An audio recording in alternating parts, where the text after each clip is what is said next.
নমস্কার বন্ধুরা, সুপর্ণার রান্নাঘরে সবাইকে স্বাগত। আজকে আমি আপনাদের সঙ্গে শেয়ার করব একদম সহজ পদ্ধতিতে মটর পনিরের রেসিপি, তাও আবার একদম নিরামিষ। চলুন তাহলে দেখে নেওয়া যাক আমার আজকের এই রেসিপিটি। প্রথমে আমি পনিরটাকে টুকরো করে কেটে নেব। আমি এখানে 500 গ্রাম পনির নিয়েছি। পনিরগুলোকে একটু ছোট ছোট করে কেটে নেব, খুব কিন্তু বড় রাখবো না, কারণ মটর পনিরগুলো কিন্তু একটু ছোট ছোট হলেই বেশি ভালো লাগবে। এবার পনিরগুলো ভেজে নেওয়ার জন্য গ্যাসের ওপরে একটা প্যান বসিয়ে দিয়ে তার মধ্যে দিয়ে দেব সরষের তেল। সরষের তেল দিয়ে তেলটা একটু গরম করে তার মধ্যে পনিরগুলো দিয়ে দেব।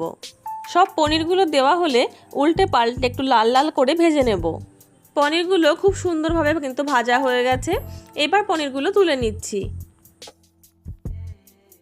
সব পনিরগুলো তুলে নেওয়ার পরে যে সামান্য একটু তেল প্যানের মধ্যে রয়েছে তার মধ্যে দিয়ে দেব 4 থেকে 5টা কাঁচা লঙ্কা। লঙ্কাগুলোকে একটু ভেঙে দিয়েছি। 2টো শুকনো লঙ্কা দিচ্ছি আর 1 ইঞ্চি মতন আদা। আর দিয়ে দেব 2টো মাঝারি সাইজের টমেটোগুলোকে একটু লম্বালম্বি করে কেটে নিয়েছি। এবার গ্যাসের ফ্লেমটা মিডিয়ামে রেখে সব কিছু একটু ভালো করে ভেজে নেব।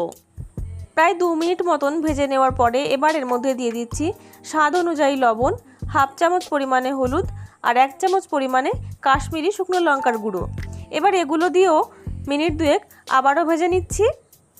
আরও 2 মিনিট ভেজে নিয়ে এবার দিয়ে দিচ্ছি 1 চামচ পরিমাণে জিরে গুঁড়ো, 1 চামচ পরিমাণে ধনে গুঁড়ো।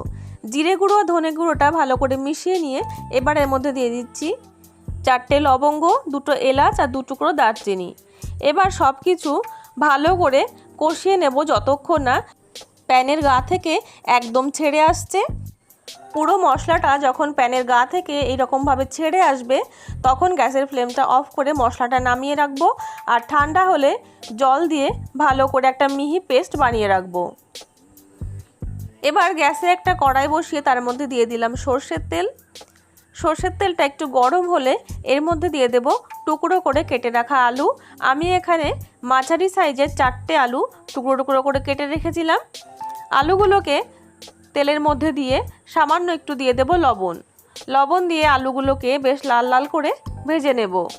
আলুগুলো ভাজতে ভাজতে যখন এইরকম লাল হয়ে যাবে আর কিছুটা সেদ্ধও হয়ে যাবে তখন এর মধ্যে দেব যে মশলার পেস্ট বানিয়ে রেখেছিলাম সেই মশলাটা। এবার গ্যাসের ফ্লেমটা একটু হাইতে দিয়ে আলুর সঙ্গে মশলাটা ভালো করে কষিয়ে নেব। যেহেতু আলুটা অনেকটাই সেদ্ধ হয়ে গেছে ভাজতে ভাজতে, তার জন্য মিডিয়াম বা লো ফ্লেমে আর কষাচ্ছি না, হাই ফ্লেমেই মশলার জলটা শুকিয়ে যাওয়া পর্যন্ত কষিয়ে নেব। আলুটা খুব ভালো করে কষিয়ে নেওয়া হয়ে গেছে। এবার এর মধ্যে দিয়ে দেব সেদ্ধ করে রাখা মটর। আমি এখানে প্রায় 300 গ্রাম মটর আগের দিন রাত্রে ভিজিয়ে রেখে তারপরে সকালবেলায় সেদ্ধ করে নিয়েছি, সেই মটরটাই দিয়ে দিলাম। দিয়ে দেব আরও কিছুটা পরিমাণে জল। এবার ভালো করে ফুটিয়ে নেব প্রায় 4 থেকে 5 মিনিট। যখন এরকম ফুটে আসবে তখন আরও একবার ভালো করে নাড়াচাড়া করে মিশিয়ে দিয়ে এবার এর মধ্যে দিয়ে দেব ভেজে রাখা পনিরের টুকরোগুলো। পনির দিয়ে আরও 2 মিনিট ফুটিয়ে নেব।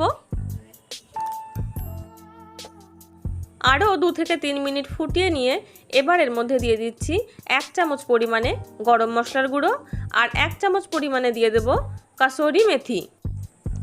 এবার সব কিছু ভালো করে মিশিয়ে নিয়ে গ্যাসের ফ্লেমটা অফ করে দেব। তৈরি হয়ে গেছে আমার আজকের রেসিপি মটর পনির। আপনাদের এই রেসিপি কেমন লাগলো তা কিন্তু কমেন্টে জানাতে ভুলবেন না। ভালো লাগলে ভিডিওটিকে লাইক এবং চ্যানেলটিকে সাবস্ক্রাইব করার অনুরোধ রইল। চলে আসবো অন্য কোনো নতুন রেসিপি নিয়ে আপনাদের সামনে। ততক্ষণের জন্য নমস্কার। সবাই ভালো থাকবেন, সুস্থ থাকবেন।